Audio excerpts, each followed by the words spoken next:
గత గవర్నమెంట్లో ఏ ప్రియాంబుల్ ఉందో, ఏ ప్రజలకి ఏ సమస్యలు ఉన్నాయో, ఏ ఇండస్ట్రీకి, cinema industry, anybody anything else, వాళ్ళకి ఏ సమస్యలు ఉన్నాయో అకార్డింగ్ టు ప్రియాంబుల్ గత ప్రభుత్వంలో ప్రజలు విన్నవించుకున్న విన్నపాలు ఏమవుతున్నాయో ఆ విన్నపాలని ఇప్పుడు, ఆ సమస్యలు ఇప్పుడున్న ప్రభుత్వం చంద్రబాబు నాయుడు హయాంలో నెరవేర్చాలని, దానికి సినిమాటోగ్రఫీ మంత్రి గారు దుర్గేష్ గారు సహకరించాలని, మన తెలుగు ఇండస్ట్రీ నుంచి వెళ్ళి ఇవాళ డిప్యూటీ సీఎంగా ఉన్న పవన్ కళ్యాణ్ గారు చొరవ తీసుకోవాలని నేను విజ్ఞప్తి చేస్తూ మా సమస్యల్ని, మన పరిశ్రమ సమస్యల్ని క్లియర్ చేయాల్సిందిగా మనస్ఫూర్తిగా వారిని కోరుకుంటున్నా.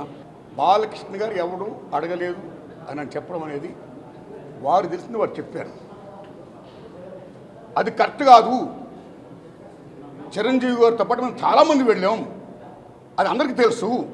కాబట్టి ఆనాడు ఏమైతే అక్కడ సీఎం గారితో మాట్లాడుకున్నామో, ఏం చర్చలు జరిగాయో అవన్నీ కూడా మీకు ఈ media is the most powerful media, right?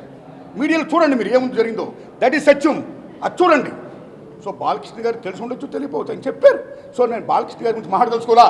కానీ చాలామంది మాత్రం అప్పుడు వైఎస్ జగన్మోహన్ రెడ్డి గారి ప్రభుత్వం చిరంజీవి గారిని, సినిమా కళాకారుని అవమానించింది అనే అపప్రద ఏమవుతుందో అది చాలా తప్పండి. అలా కామెంట్ చేయకూడదండి.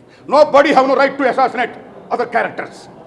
సత్యం ఇంపార్టెంట్, ట్రూత్ ఇస్ ఇంపార్టెంట్. ఆ ట్రూత్ అప్పుడు ఏ కెమెరాలు అయితే షూట్ చేసావో అది చూడండి, అది తెలుసుకోండి, జనాన్ని చెప్పండి.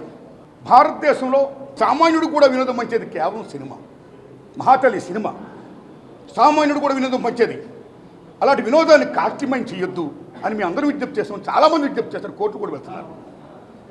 ఆ రోజుల్లో కేసీఆర్ గారు సీఎం గారు ఉన్నప్పుడు టికెట్ రేటు పెంచిపోతుంటే మాలాంటి అందరూ విజ్ఞప్తి చేశాం.